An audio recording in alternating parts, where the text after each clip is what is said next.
Hoxe temos a sorte de ter convidados no estudio, algo que nos gusta porque non é habitual. E ademais temos tres, o sea, por triplicado. Imos falar esta noite de xornalismo social e de cooperación internacional. Arranca a próxima semana o 9º Seminario de Comunicación Social e Cooperación Internacional que celebra, pues a Gareso, na Facultade de Xornalismo. Imos saudar, está con nos Antonio, a ver se o digo ben, Grunfeld, coordinador do seminario e ademais é técnico de Agareso. Boa noite. Hola, boa noite. Tamén está Leticia Francisco, compañera nosa que estivo aquí un tempo na Radio Galega. Que tal, Leticia? Moi boas. E Uxía, que non teño apelido, como te apelido, Uxía? Pérez. Uxía Pérez, que é estudante tamén de xornalismo. E las dúas logo explicaremos por que están aquí, porque participaron xa neste seminario. Imos falar, Antonio, explicar un pouco por que se fan estos seminarios e que é o que se pretende con eles. Bueno, levamos 9 anos facendo seminario. Comunicación social, antes era xornalismo social, agora chamámoslo comunicación social e cooperación internacional, e vemos que é un seminario que toca temas que non se tocan en ningún lado. Na facultade non están esas clases. Logo, fora da facultade, que queremos chegar tamén a profesionais da comunicación, dos medios ou de outras ONGs, non tienen formación en comunicación social, ¿no? Entón, hai moitas ferramentas como a radio comunitaria, el documental, la fotografía máis social, que al final traemos profesionales que se dedican a ello y con su experiencia forman un poco al alumnado del seminario. Y la verdad que funciona muy bien, se suele valorar muy bien, y lo que este ano queremos facer é que o alumnado non sexa solo da Facultade de Xornalismo, ¿no? Queremos tamén abrilo, ¿no?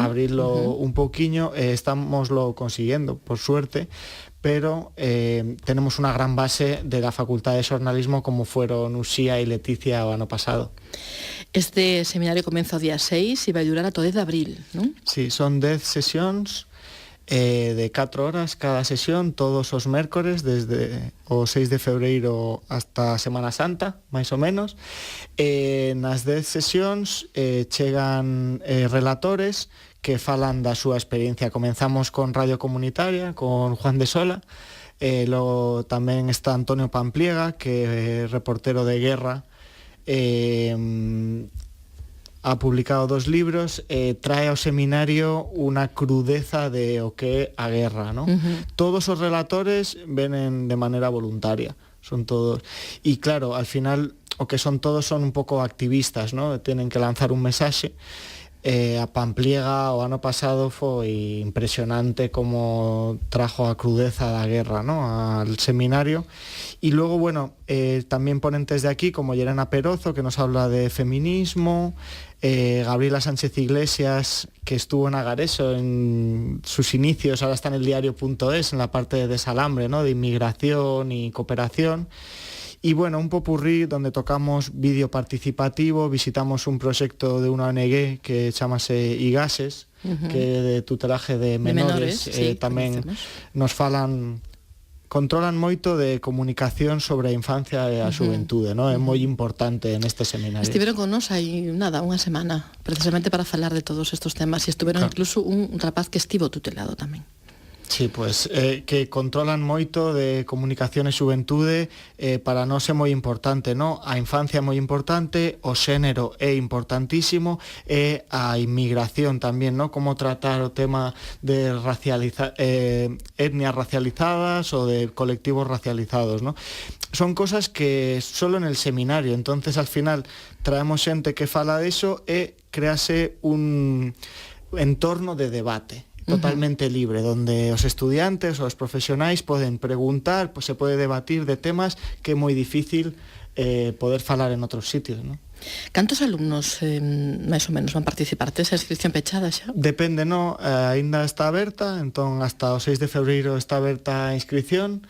Si hai xente que quera inscribirse, poden ter a información en na web da Agareso, www.agareso.org.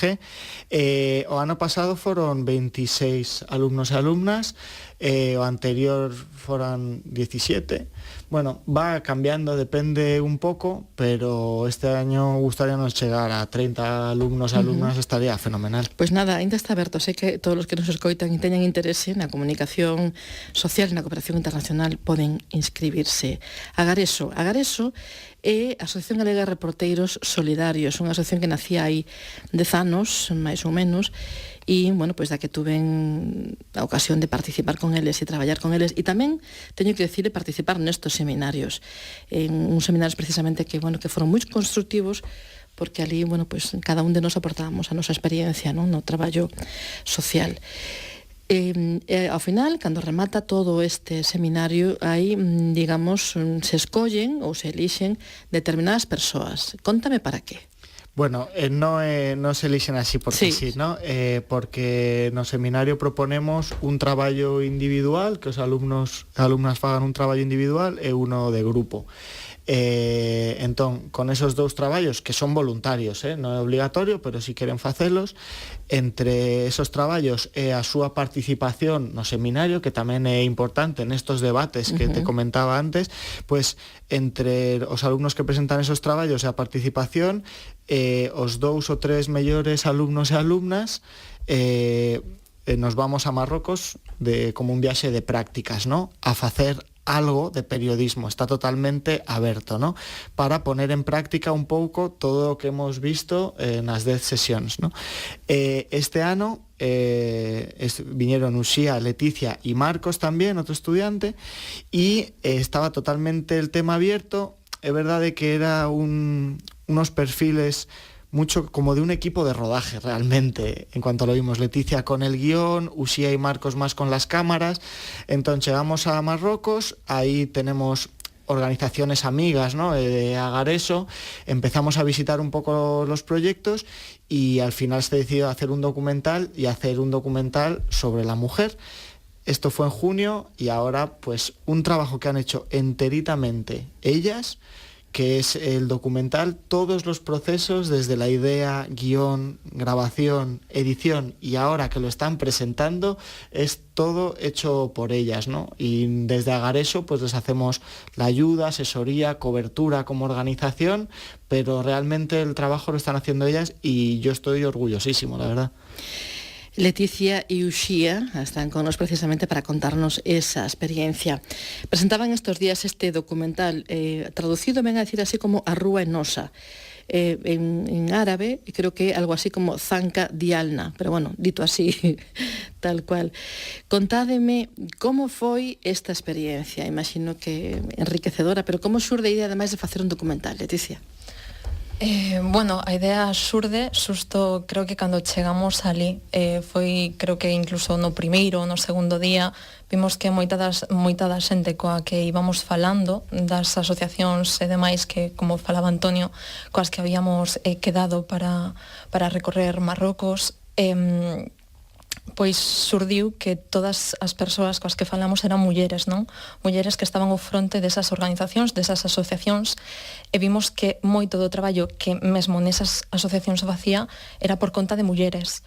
Entón vimos que había un movemento que non poder así dicilo estaba oculto, non? Pero un movemento que iba increscendo de cousas que facían eran feitas por mulleres.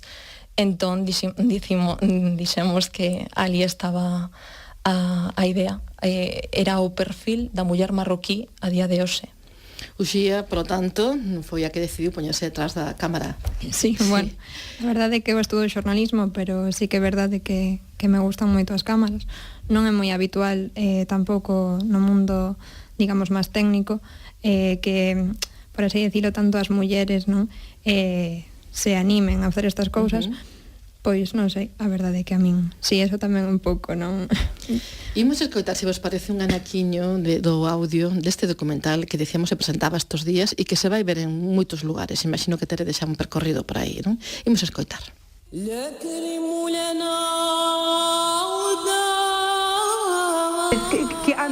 كأني تشورسلايس إماروكي سن خنتي machistas, porque todos os sociais são em favor do homem, não da mulher.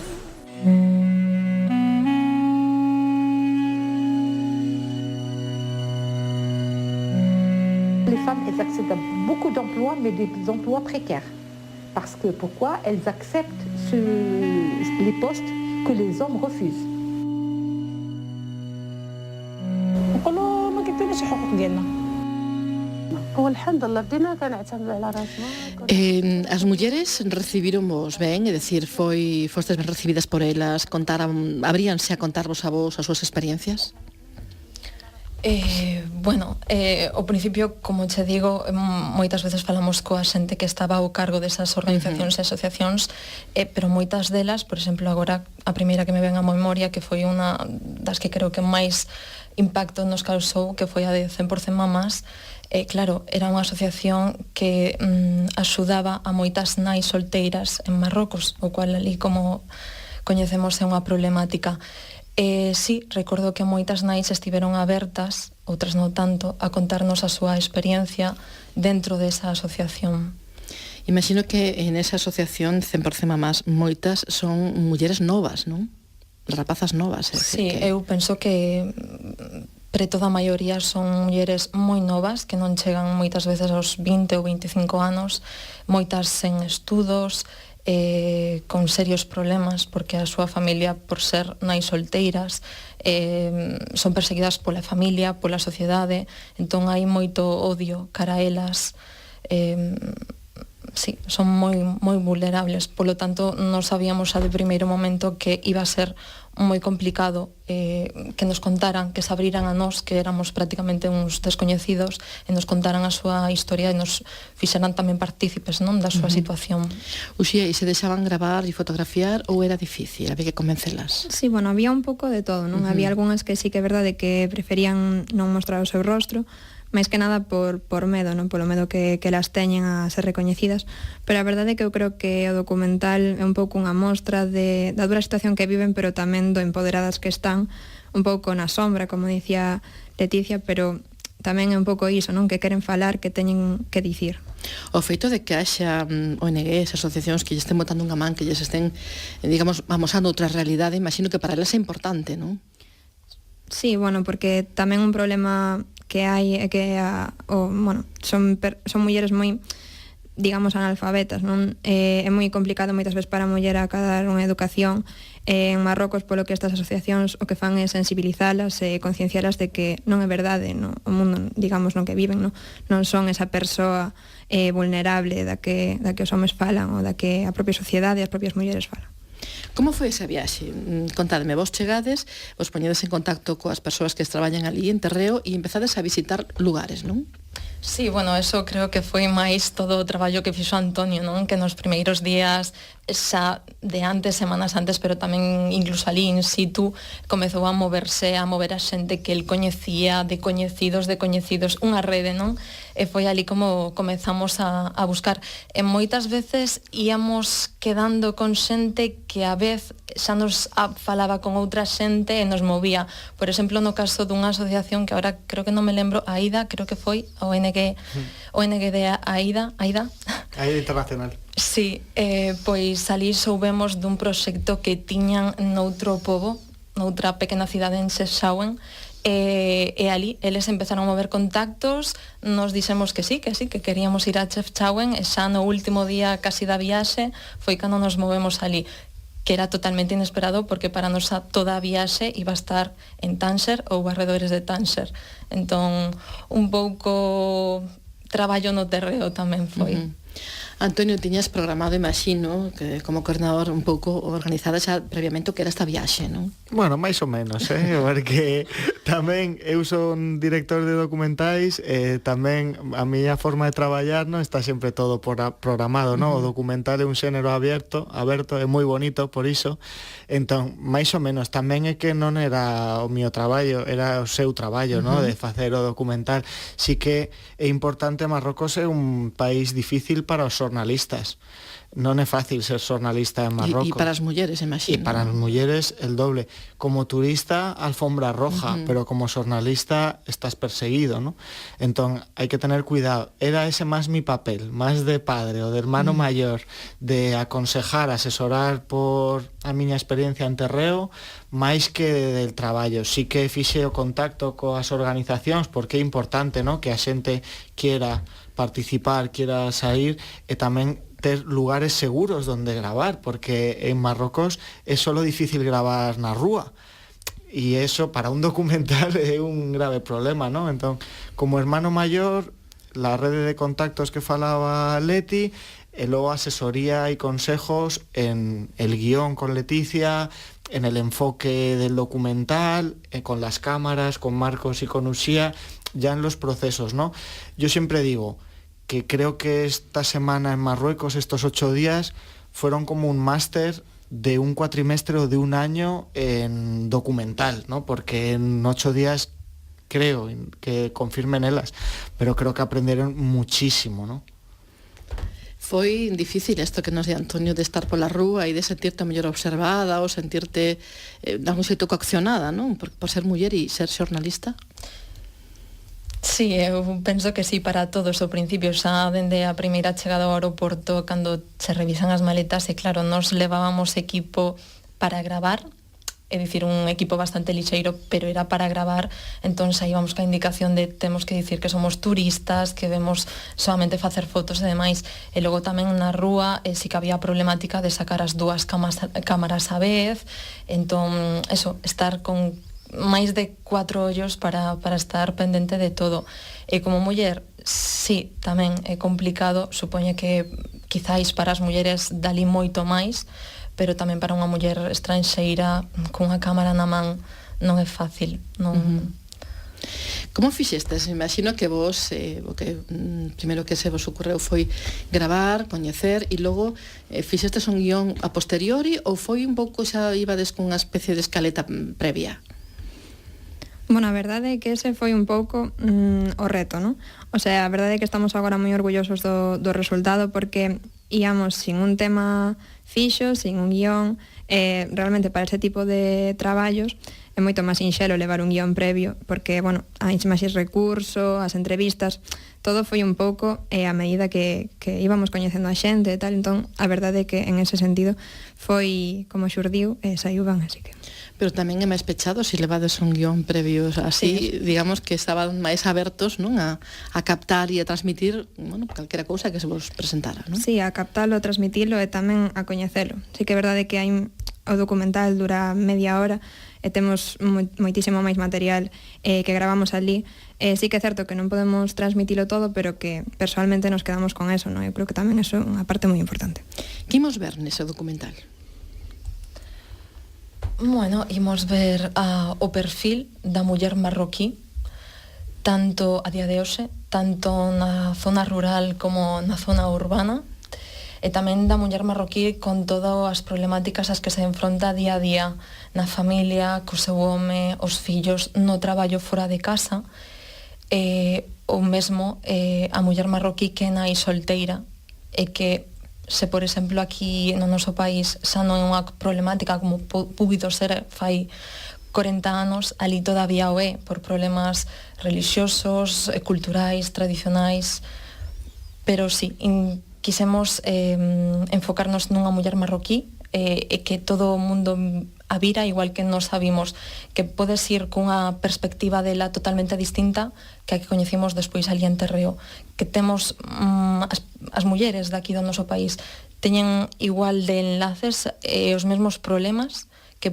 poidan ter, quitando, claro, os temas culturais ou tradicionais que unha muller marroquí pode ter ali. É dicir, que ela lle preocupan as mesmas cousas que nos preocupan a nós aquí. Efectivamente, a crianza dos fillos, o traballo, economía, efectivamente, como conciliar o traballo cos temas da casa, porque, por exemplo, vou sacar o exemplo dunha das mulleres do documental, non? Ela falábamos de que era obreira nunha fábrica de textís en Tánger, e dicía que, claro, aparte de que os horarios ali eran abusivos na fábrica, comezaba a horas moi tempranas, remataba a unhas horas da tarde tardísimas e con horas extras e demais. Logo decía que, claro, ela tiña que facerse cargo da súa casa, do seu home, dos seus fillos, e que o tempo non lle daba. Entón, iso é algo que nos aquí tamén temos, non? Con outras características, obviamente, pero é un problema co que nos as mulleres tamén estamos día a día loitando. Foi difícil reorganizar todo ese material, organizalo, facer un guión e ter este resultado final? Sí que foi. Imagino que difícil é seleccionar, non? Porque todo, cando gravas, todo che parece importante. Claro, ao principio, sobre todo, eu que transcribín todas as entrevistas, creo que foi unha locura encontrar ás veces un punto de enlace. Ás veces era moi fácil e outras veces volvíame loca, non? Porque non veía relación, pero creo que ao final, quitando, movendo as partes e demais, fun hilando historias e historias e pasábamos dunha muller marroquí urbana, a rural, a obreira, a distintas problemáticas, e creo que ao final, pois, podemos englobalas todas no documental. Moitas entrevistas en árabe, moitas en francés tamén, que é o doble o triple de difícil aínda. Eu penso que si consiguieron terminar o documental é por o seu compromiso con esas mulleres, ¿no? Que eu sempre les decía, ¿no? Estas mulleres están dando o seu testimonio, vosotras ahora tenéis unha deuda, e la han cumplido. Claro, non era, supoño que non sería fácil para elas poñerse ante da cámara, non? Sí, realmente, ademais, eu considero que a hora de seleccionar o material foi complicado porque ti creas un vínculo, non? Cando as coñeces, cando coñeces a súa historia, elas están abríndose a ti, digamos, estanche contando algo que é moi complicado para elas. Non te coñecen de nada, confían en ti, non? Entón, elixir dentro de todo iso é difícil porque ti non eres naide para elegir que historia contar, non? Uxía, volverías outra vez a facer unha experiencia deste tipo? Sí, claro. Eu viviría así, sin problema. É dicir, que ti ves o teu futuro un pouco así encarrilado en canto a xornalismo social. Sí. A verdade é que foi unha oportunidade para fixar, digamos, o que quero dedicarme. Leticia, tamén repetirías? Sí, repetiría a experiencia e, bueno, intentarei nos próximos anos ir por aí tamén. Pensades que é necesario que haxa seminarios como este, decir que vos que tedes unha carreira, unha licenciatura e que xa, bueno, pues, no caso de Leticia, non, que estivo con nós, sabe que un traballo de xornalista, pensades que é necesario que haxa seminarios, cursos deste tipo? Totalmente.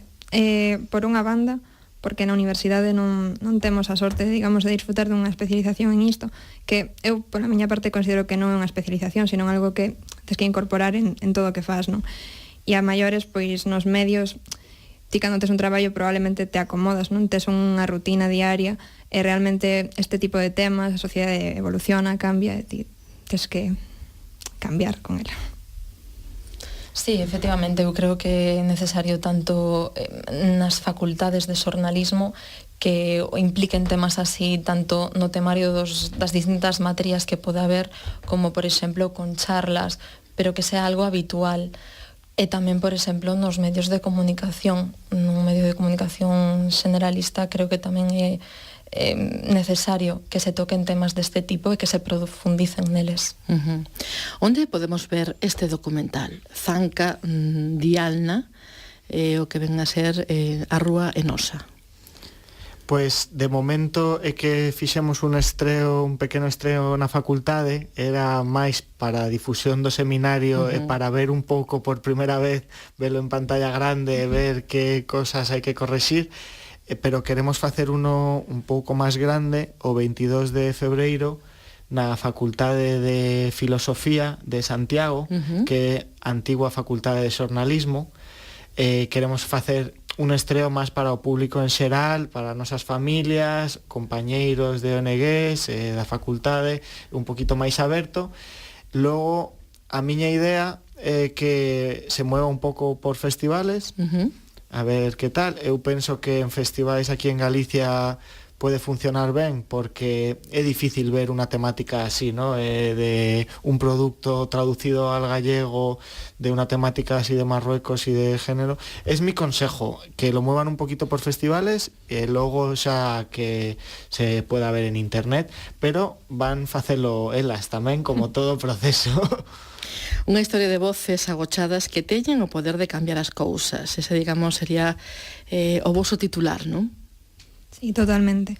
De feito, bueno, o título A Rúa Nosa ven, digamos, porque, bueno, unha cosa tan cotía como pode ser tomar un café, sair á rúa e estar un rato cas túas amigas. Ali, pois, moitas veces as mulleres ven restringido este dereito, non? Entón, bueno, un grupo de mulleres está levando a cabo unha iniciativa que consiste, bueno, pues en eso, en conquistar a rúa, en sair e en decir porque eu non podo estar aquí. A raíz de isto, pues, creíamos que era un bo título. Facíamos preguntas, é dicir, as mulleres tiñen inquietude por saber un pouco quen erades vos, como era a vosa trayectoria? Sí, sobre todo moitas mulleres que ao principio non confiaban en nós para contarnos a súa historia, non entendían, con todo iso o que conlevaba era que non quixeran mostrar o seu rostro, por exemplo, para dar imaxe no documental. Cando lle explicábamos que veníamos de España, que queríamos facer este documental, que queríamos coñecelas, que claro, para nós era todo un impacto a maneira, os problemas os que se estaban enfrontando día a día, pois entón era cando, xa falando máis con elas, accedían. Bueno, creo que moitas delas sí que ao final accederon. O resultado está aí, este é o documental A Rúa é Nosa. Hai que seguirlle a pista a este documental e creo que a través da Agareso, da web de Agareso, podemos seguirlle a pista perfectamente. Todos os nosos ointes que teñan interese que entren na páxina de Agareso, Asociación Galega de Reporteiros Solidarios. E lembrar, antes de marchar, lembrar que aínda está aberto o prazo para esta inscripción deste 9º Seminario de Comunicación Social e Cooperación Internacional, que comeza o día 6 de febreiro. Ata o día 6 mesmamente, ata ese día podedes inscribirvos. Antonio, nada, o último chamamento para que a xente se anote.